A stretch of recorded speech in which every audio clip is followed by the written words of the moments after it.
Start करते हैं उत्तर वैदिक काल। उत्तर वैदिक काल में जो परिवर्तन हुए थे वो पढ़ रहे हैं हम।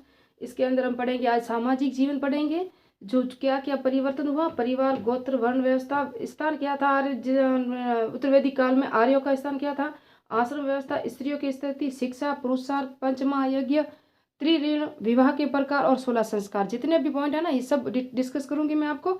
और ये भी बताऊंगी कि आर्यों का जो मूल स्थान था वो कहाँ था, अभी उत्तर वैदिक काल में आर्यों का स्थान कहाँ रह गया, अभी मैप से समझाऊंगी। और ये जो टॉपिक है आपके assistant professor UGC net, UPSC परी, आरएस मैन और रीट है, सेकंड ग्रेड है, हर एक में उत्तर वैदिक सभ्यता आती है। तो ये हम पढ़ रहे हैं ना, ये उत्तर वैदिक काल ही था। जब ऋग्वेद काल पढ़ा था तो ऋग्वेद काल में आर्यों का स्थान यहाँ था, अफगानिस्तान और पंजाब में।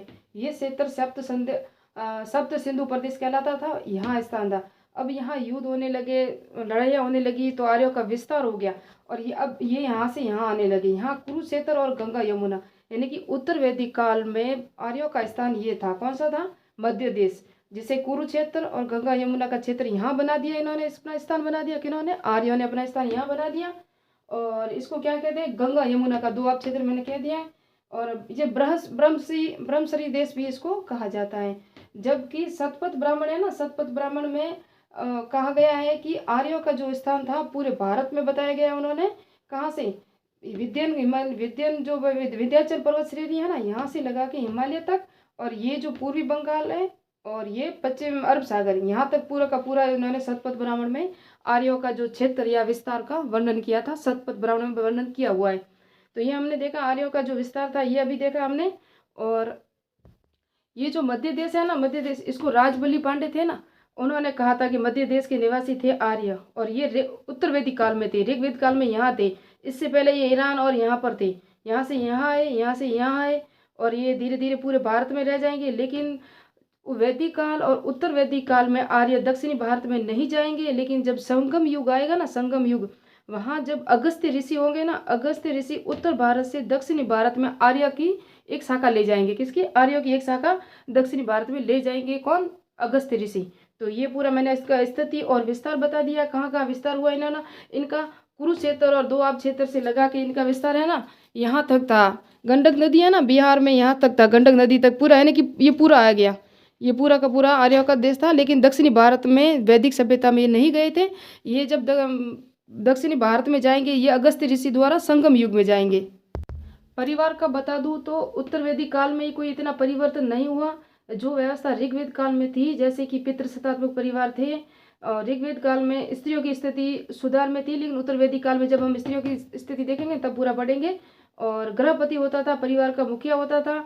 और परिवार किससे परिवार को जो कुल होते थे ना, कुल उसको भी कहा जाता था। और कुलों के जो सभी कुल मिलके जो बनाया जाता था वो क्या था? कबीला होते थे, कबीलाई समाज था उस वक्त भी। और यहाँ भी इतना कबीला ही नहीं था अभी तो। और संयुक्त परिवार प्रथा भी यहाँ थी। अभी पढ़ेंगे हम गोत्र। गोत्र का क्या अर्थ होता है? तो ये गोत्र की जो अवधारणा है ना, ये आप देखोगे तो क्या था कि ऋग्वेद काल में गोत्र शब्द है ना, ये गायों के लिए प्रयुक्त होता था ऋग्वेद काल में। जबकि उत्तर वैदिक काल में गोत्र शब्द है ना, ये वंश, कुल, जाति के लिए रूप में प्रयुक्त हुआ। इसका उल्लेख कहाँ मिलता है हमें? अथर्ववेद में मिलता है कि ये कुल, वंश, जाति उनके लिए प्रयुक्त हुआ था गोत्र शब्द। जबकि ऋग्वेद काल में ये गायों के लिए शब्द प्रयुक्त हुआ था। उत्तर वैदिक काल में जो वर्ण व्यवस्था थी ना, ये आप देख सकते हो, ऋग्वेद काल में कर्म और रंग के आधार पर थी, कोई भेद नहीं था, कोई भी व्यक्ति कोई भी कार्य कर सकता था। लेकिन उत्तर वैदिक काल में जन्म पर पूर्णतः आधारित हो गई।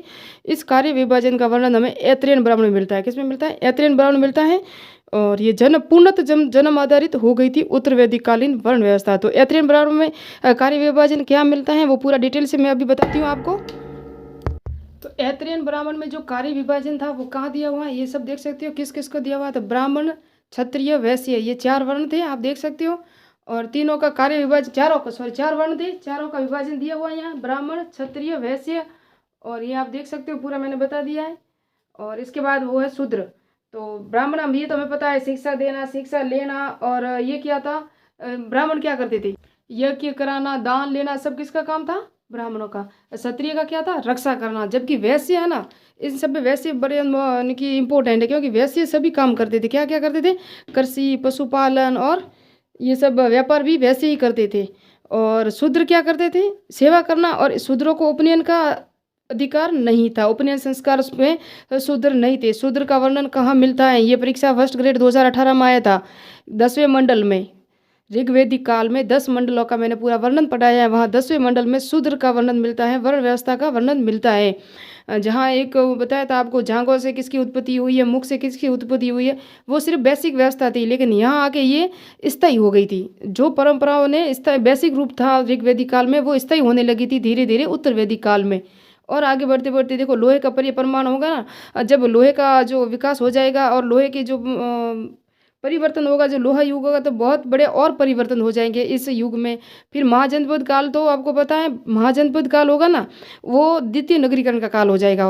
और ये जो है ना, ये नगरीकरण का काल है। जबकि ऋग्वेदिक काल था, वो क्या था? ग्रामीण व्यवस्था थी। क्या थी? ग्रामीण व्यवस्था। अभी हम पूरा डिटेल से और पढ़ते हैं।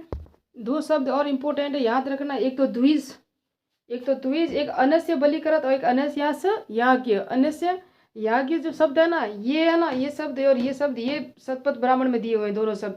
और ये द्विज ब्राह्मण क्षत्रिय वैश्यों को क्या कहा जाता था? द्विज। तो द्विज में शूद्र नहीं आता था। और अनस्य बलिकृत और अनस्य, यहाँ से है ना शतपथ ब्राह्मण में जो वर्णन है ना, तो ये अनस्य बलिकृत है। ये क्या कहते हैं? वैश्य का लक्षण दूसरे को बलि देने वाला, यानी कि ये बलि देते थे दूसरों को।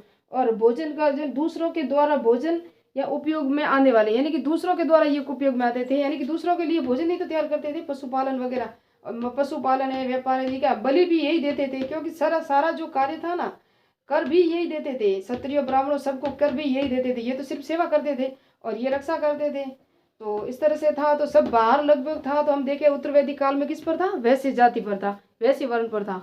तो ये थी ये व्यवस्था, वर्ण व्यवस्था समझाया मैंने। ऋग्वेद काल में मैंने आपको पढ़ाया था कि मेरी माता है ना, वो आटा पीसने वाली है, वो जो मैं, मेरे पिता वैद हैं। ये जो स्टोरी मिली थी ना, ये किसमें है? ये ऋग्वेद काल के 10वें मंडल में ये था, जब वर्ण व्यवस्था थोड़ी सी स्थापित होने लगी थी, लेकिन हुई नहीं थी। तो अब वहाँ वर्ण व्यवस्था स्थापित नहीं हुई थी, लेकिन उन्होंने वो ऋग्वेद काल में या पूर्व वैदिक काल में कहा था।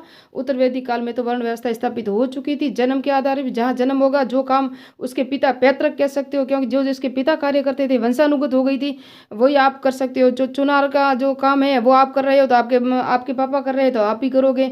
कुम्हार का काम आपके पिता कर रहे हैं तो आप भी वही करोगे, यानी कि ये जन्म आधारित या वंशानुगत हो गई थी वर्ण व्यवस्था। अब हम पढ़ेंगे आश्रम व्यवस्था। आश्रम व्यवस्था में क्या क्या था वो देखेंगे।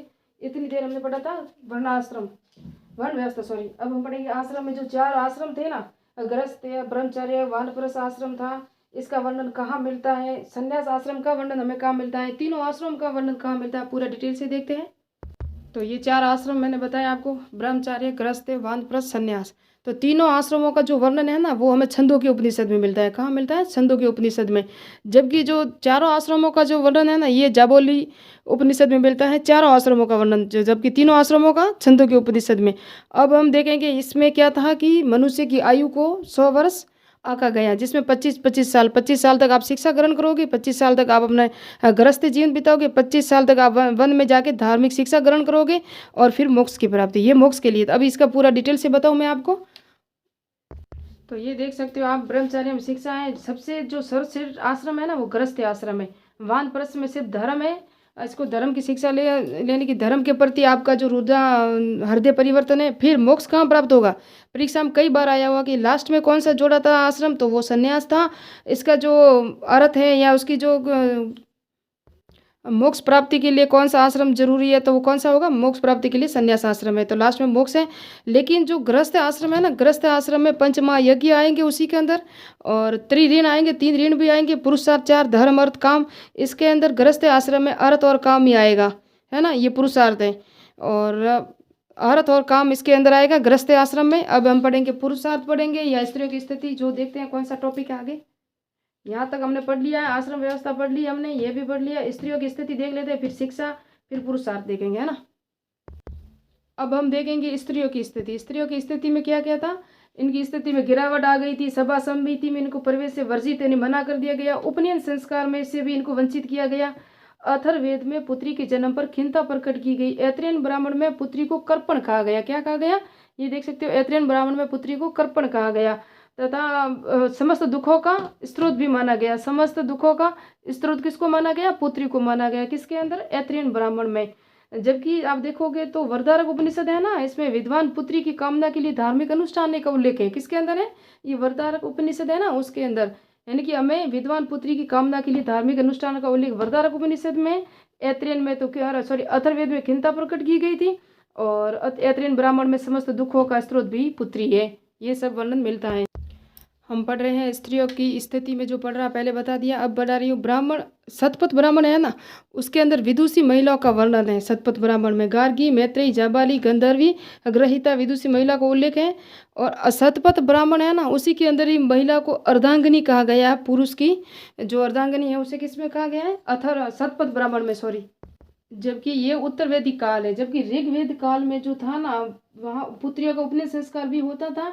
और ऋग्वेद के 8वें मंडल में लोपामुद्रा, घोषा, शिक्षा, नेवावरी, अपाला, अत्रि आदि महिलाएं थी विदुषी। कहाँ? ऋग्वेद काल में। जब हमने ऋग्वेद काल पढ़ा था वो देख लेना, अगर वीडियो नहीं देखा हो तो पूरा डिटेल से, क्योंकि वहाँ जो महिला लोपामुद्रा है ना, वो विदर्भ राजा की पुत्री और अगस्त्य ऋषि की पत्नी थी। कौन थी? लोपामुद्रा।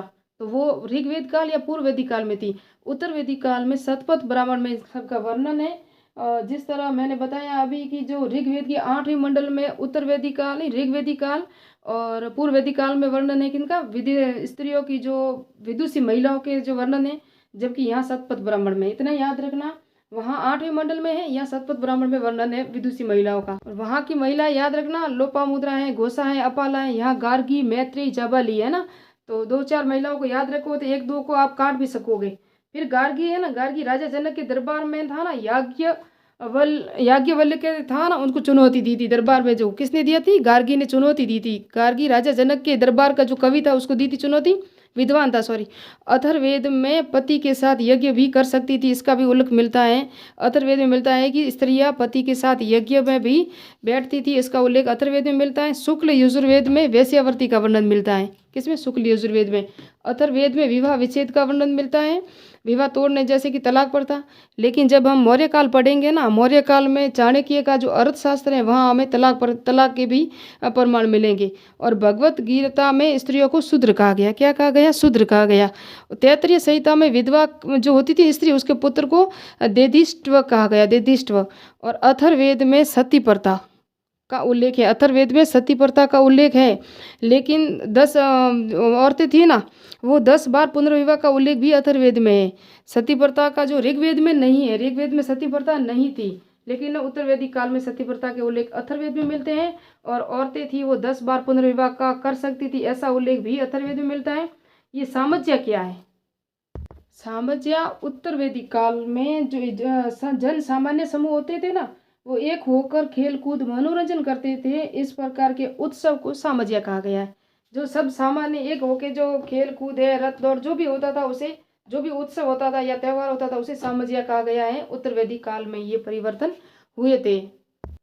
अब बढ़ेंगे हम शिक्षा। शिक्षा में पुरुष और स्त्रियां दो होती थी, दो तरफ की शिक्षा मैंने बताया आपको। तो स्त्रियां, पुरुष जो शिक्षा ग्रहण करते थे ना, उसे कहते थे उपकर्षण और नैष्टिक। और स्त्रियां जो शिक्षा ग्रहण करती थी उसे कहते थे शब्दवधु और ब्रह्मवाहिनी। 2 प्रकार का ये भी है, 2 प्रकार के इसका भी वर्णन है। तो उपकर्षण वो होते थे जो शिक्षा प्राप्त करने के बाद गृहस्थ जीवन अपना लेते थे और अपने गृहस्थ जीवन की जो गृहस्थ जीवन ही जीते थे और शिक्षा प्राप्त करने के बाद।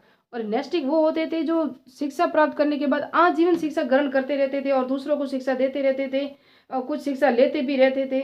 और जैसे ब्रह्मचार्य भी कहते हैं हम, जैसे विद्वान जितने भी हमारे देश में भी हेंसोंग दूसरे कितने भी आए थे ना, फयान, विदेशों से भी आए, चीनी यात्री भी आए, अरबी भी आए, वो शिक्षा देते भी रहे और लेते भी रहे, हमसे ली और उन्होंने उनकी शिक्षा हमें भी दी। उस तरह से शब्दवधु वही है जो वो शिक्षा ग्रहण करने के बाद गृहस्थ जीवन आरंभ कर लेती थी, वो शब्दवधु कहलाती थी। और जो ब्रह्मवाहिनी वो होती थी जो आजीवन शिक्षा प्राप्त करती थी, शादी वगैरह या गृहस्थ आश्रम में वो प्रवेश नहीं करती थी। तो इनकी नैष्टिक है। तो ये देख सकते हो, धर्म, अर्थ, काम, मोक्ष, ये 4 पुरुषार्थ थे। ये अब डिटेल से आगे हम पढ़ेंगे और वैदिक साहित्य में वापस आएंगे तो वहाँ वापस पढ़ेंगे। और पंच महायज्ञ कौन कौन से थे ये आप देख सकते हो, ब्रह्म यज्ञ, देव यज्ञ, पितृ यज्ञ, मनुष्य यज्ञ, भूत यज्ञ। ये 5 ऋण थे, सॉरी 5 यज्ञ थे, है ना, ऋण 3 ही थे। तो ये अध्ययन अध्यापन के लिए था, ये देवताओं के हवन के लिए था, ये पितरों के जो पूर्वज हमारे गए उसके लिए जो जल को जो आहुति देते हैं ना, पूजन होता है, वो है। ये हमने कई बार पढ़ा हुआ है। और अतिथि सत्कार के लिए मनुष्य यज्ञ था, भूत यज्ञ समस्त जीवों के प्रति दया था, फिर 3 ऋण था, त्रिऋण पूर्वजों के प्रति जो दया हमारे कर्तव्य हैं वो थे, और देव ऋण देवताओं और भौतिक शक्तियों के प्रति जो भी हमारी जो आस्था होती है वो थी, जो किस में कहते हैं हम, देवता और भौतिक शक्तियों के प्रति जो हमारे दायित्व होते हैं उसको निभाना। फिर ऋषि ऋण है ना, ऋषि ऋण में क्या होता था, प्राचीन ज्ञान विज्ञान साहित्य के प्रति कर्तव्यों के प्रति कर्तव्य, और हमारे जो कर्तव्य होते हैं ना साहित्य ज्ञान विज्ञान और साहित्य के प्रति जो ऋषियों के लिए होता है वो हमारे कर्तव्यों को निभाना। ये 3 ऋण थे। और 5 महायज्ञ हैं, पुरुषार्थ हैं। अभी 16 संस्कार, लोहे के प्रमाण और मलेच्छ क्या थे, और विवाह के प्रकार, या 4 टॉपिक का एक वीडियो अलग बनाऊंगी क्योंकि वीडियो बहुत बड़ा हो रहा है। मिलते हैं नेक्स्ट वीडियो में, नेक्स्ट पार्ट में। मेरा वीडियो अच्छा लगे तो शेयर कीजिए, लाइक कीजिए, सब्सक्राइब कीजिए। और मेरे जो पिछले वीडियो ऋग्वेद काल, पूर्व वैदिक काल, प्राचीन इतिहास, पुनर्जागरण, औद्योगिक काल, सबकी प्ले लिस्ट बनी हुई है। इतिहास दर्शन लेखन में जब मैं आपको पढ़ा रही हूँ, इतिहास दर्शन लेखन जो फर्स्ट पेपर है, सेकंड दो हमारे पेपर होंगे 17 मई को असिस्टेंट प्रोफेसर का, उसके जो होगा इतिहास दर्शन लेखन, ये अमित कुमार रैंकवार की बुक लाई मैंने, तो यहाँ से मेरे नोट्स मैंने आपको शेयर किए हैं। अभी पूरे तो नहीं किए, कोशिश कर रही हूँ पूरा हो जाए तो, लेकिन यहाँ से आप मेरे वो भी वीडियो देख सकते हैं जिसकी प्ले लिस्ट बनी हुई है। तो मिलते हैं नेक्स्ट वीडियो। लाइक शेयर और सब्सक्राइब जरूर कीजिएगा प्लीज़, और कमेंट भी कीजिएगा किस तरह की वीडियो आपको चाहिए।